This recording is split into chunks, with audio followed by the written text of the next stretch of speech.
Hi, my name's Sophie and welcome to Sophie Knits Daily.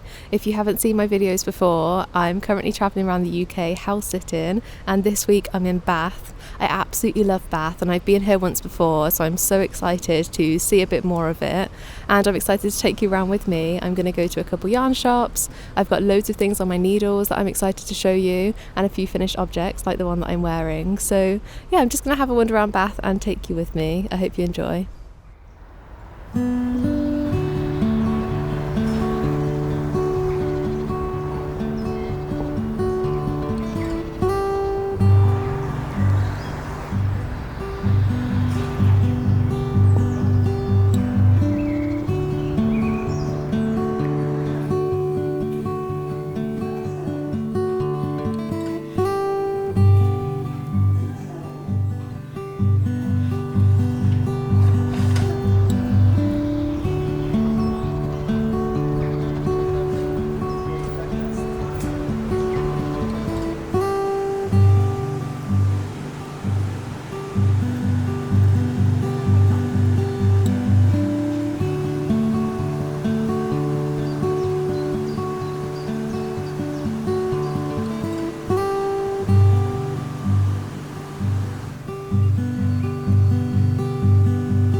We're on a walk along the river, and I thought it would be a good time for me to talk to you about my pool vest before I have to take it off because I'm getting too warm. It's really mild considering it's like the middle of November. It's crazy. But yeah, I finished my pool vest maybe a week and a half, 2 weeks ago, and I've worn it pretty much every day since. It just goes with any outfit in my wardrobe. It's just enough warmth.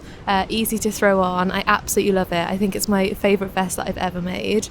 So I'll talk you through the details. The yarn is Navia Duo, which is a yarn I picked up at a knitting festival in Copenhagen, but I think you can find this yarn online. And I really love the colour of this yarn. It's like a purpley grey colour, and I think it's the colour that means it suits literally everything in my wardrobe. It's so perfect. It's a DK weight yarn, so I just held this yarn single and it was really nice to work with, and it feels really soft and it's gone quite drapey now it's blocked, so I love that. And I absolutely love this pattern. It's got so many little details in it that really elevate the look. So double folded 1x1 rib on the arms, there's a double knit button band, there's 2x2 rib on the neckline, and yeah, I think all those features just make it look really professional and put together. And it's a bit more work and takes a bit more yarn. I almost ran out of yarn with this, but I do think it really adds to the look. And finally, the buttons are from Ginger Twist Studios in Edinburgh, and they're ceramic buttons and they match this colour of yarn perfectly. I absolutely love the buttons on this. So yeah, this piece is getting a lot of wear and I absolutely love it. We've just had a little wander around Bath and got our bearings, and we're doing a little walk along the river now, which is so beautiful. And you will have seen earlier we headed to a yarn story, which is one of the yarn shops in Bath. So I wanted to show you what I bought in there. So I don't actually need any yarn at the moment, but all of the yarn in there was so tempting. So instead of yarn, I got some buttons. So the first buttons my boyfriend picked out for himself, and they're these, I don't know if they're wood, they kind of look like wooden buttons. They're in a really deep brown colour and they've got like a wood accent. Again, these don't have a project. My boyfriend says he really wants a cardigan for his birthday next year, so maybe these will go into a cardigan. We'll see if we can find some yarn to suit them. And I also have plans to do the Valerie blouse by Petite Knit, and I saw that a creator on TikTok had created her Valerie blouse using two different colours. So the top half of the diagonal was in white and the bottom was in black, and I absolutely love that idea. So I have some white leftover mohair and some grey leftover mohair that I'm going to use together. and I thought these little mother of pearl buttons with a little black kind of flower accent were really cute and went with the white and the grey and would kind of tie it together. So I ended up picking up 14 of these for the Valerie blouse. I'm not quite sure how I feel about sewing on 14 buttons, but we'll cross that bridge when we come to it. I'm happy to have some buttons now. I think we're just going to have a little wander back to the house now. We've been out for quite a while exploring, and yeah, I'll catch up with you soon.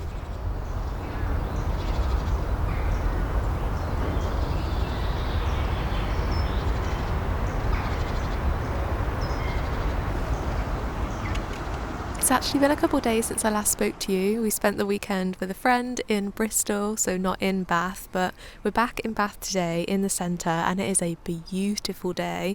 I don't normally like speaking to you with my sunglasses on, but the sun is out, it's shining. It's still very cold, but the sun is out, so I'm going to enjoy a day in the centre.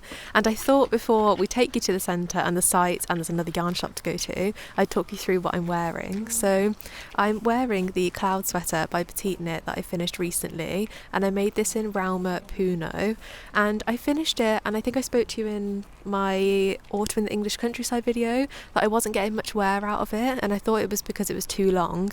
So I've taken about 10 centimetres off the bottom of this jumper recently, and I absolutely love it. I think it fits so much better, it fits so much more comfortably, and I'm definitely getting more wear out of it now. So yeah, that's my cloud sweater. The other jumper that I wanted to speak to you about is the Monday sweater, which I can't show you because my boyfriend is currently wearing it, but I'll put some footage in here so that you can see it. I put that one back on my needles as well because I feel like after putting this one on my needles and then getting it finished, it was quite a quick win, and I really enjoyed that satisfaction of getting something done that I would wear a lot. And my boyfriend has been put his Monday sweater back in my whip pile for quite a while because his sleeves were too short and he wanted them lengthened.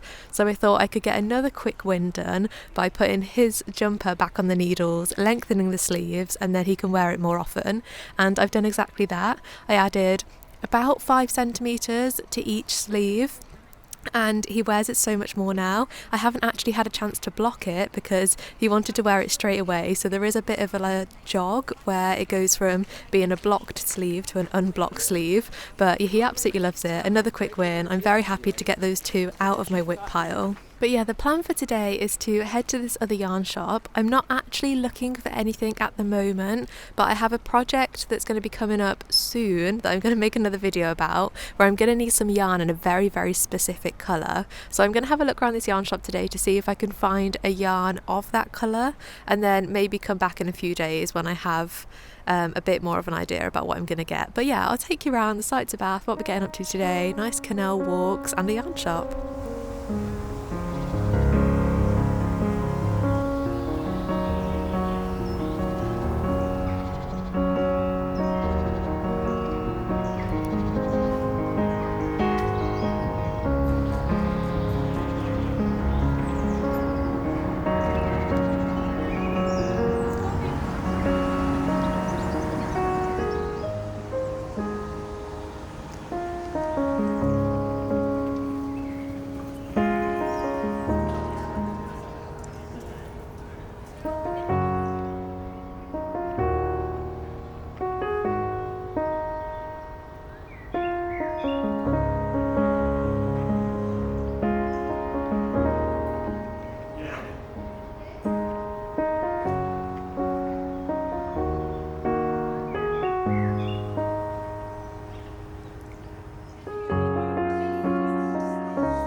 So we've had another really nice wander around Bath, and the buildings here are all so beautiful. It's been so nice to just walk around, have a look at the buildings, look at all the sites, and to really appreciate those buildings, we've come to this viewpoint.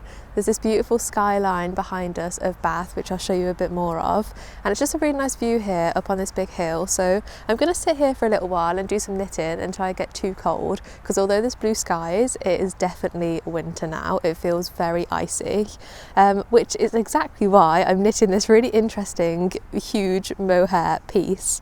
I talked about this recently in a video that I wanted to challenge myself to use some yarns in my stash that were a bit more unusual, or yarns that I've been scared to use, and I had 9 balls of this mohair in my stash, which I bought from a vintage shop, and it's a 80s mohair. I was trying to do some googling on it last night actually to figure out when exactly it's from, and I couldn't actually date the yarn, but the company went out of business in the 90s, I think, and anything that I kind of searched for on Google and searched for patterns using this yarn seemed to date it around the 1970s to 80s, which is pretty cool. So it's 78% mohair, a portion of wool and a portion of nylon. I can't remember exactly the percentages, but yeah, it's a very fluffy, thick, kind of Aran weight mohair, and I was unsure what to do with it, and I ended up deciding on the Levitate wrap by My Favourite Things Knitwear. I was able to get gauge a needle size down, so I'm using 5mm needles rather than 6, which is unusual for me because I'm a tight knitter, so this really fluffy yarn does create quite a loose gauge. And I'm really enjoying how it's looking. It's very different for me. I don't have anything like it in my wardrobe, but I think it'll be a really nice kind of fancier piece in my wardrobe. The thing that drew me to the Levitate wrap is that it's kind of it's a cardigan with 2 front wrap panels, and then a lot of double knitting to do a kind of band, not really a button band, but in the style of a button band, with a tie at the front, and it seems kind of oversized, loose. You can just throw it on over maybe a fancier outfit, a dress, that sort of thing. So I think it'll be a nice versatile evening piece, and it's just working up really quickly. I think I'm on day 3 of knitting this, quite intensely knitting this, but it's been working up really quick. I'm on the double knit button band now, and yeah, I'm just really intrigued to see how it turns out. It's on really tiny cords at the moment, so I can't really show you a full idea of how big and oversized it is. But yeah, I'm very excited to be working on this, to be working on something a bit different for me. It's really bringing back some sort of like knitting excitement rather than working on projects that I would typically work on. So yeah, I'm mixing it up and I'm enjoying mixing it up. I'm going to sit here out in the sun but the cold for a little while and work on this as much as I can, and I'll catch up with you soon.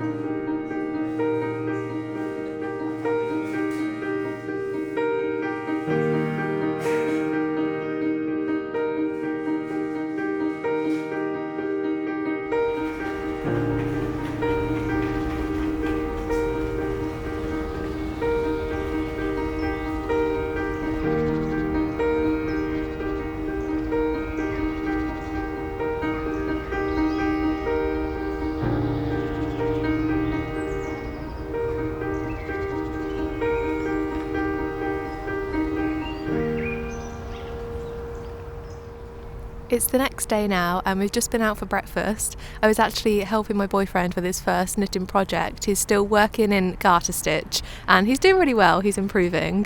It was really nice to have a wander around Bath when it was a bit quieter in the morning, and we were able to do a bit of window shopping, which was fun. But although the sun is out, it is freezing cold, so I'm going to head back to the house to warm up and then maybe come out again in the evening when I've got a few more layers on.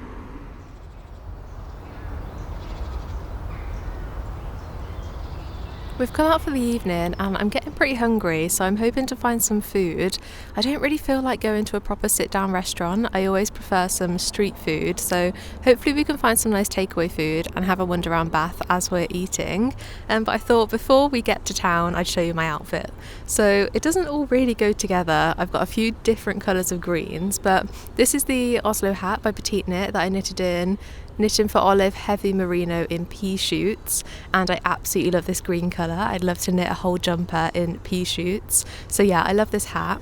This scarf I finished recently. I spoke about this yarn on a recent video and I didn't exactly know what small scarf to knit with it. So I've created a kind of hybrid between the Sophie scarf and the Toasty scarf by Kutovakika. So I have the Sophie Shawl pattern. So I used the increases, how it recommends you do the increases and decreases and how you do the I-cord from that pattern, but it's on an entirely different gauge and I did a different increase and decrease rate.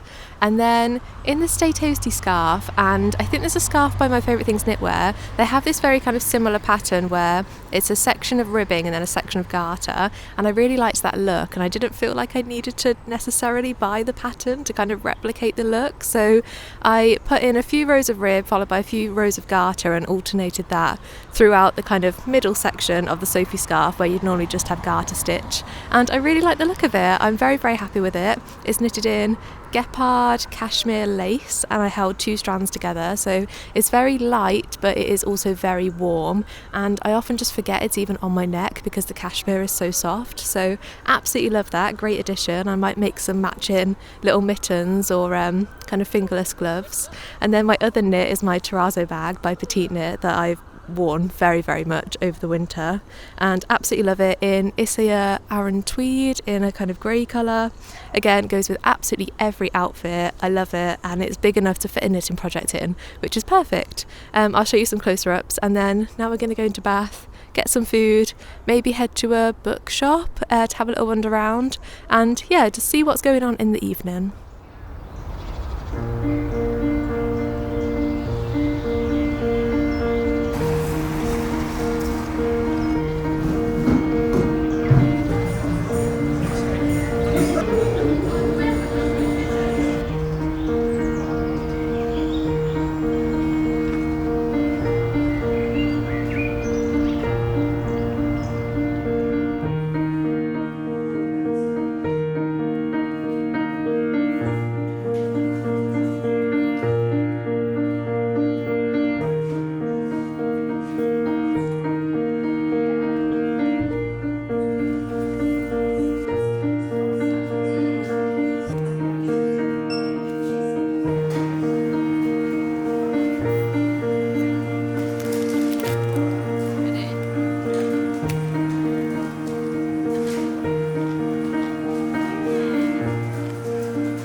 We're having a cosy evening in today, which I thought would be a perfect time for me to talk about my cosy whips. But before that, I'll tell you what I'm drinking.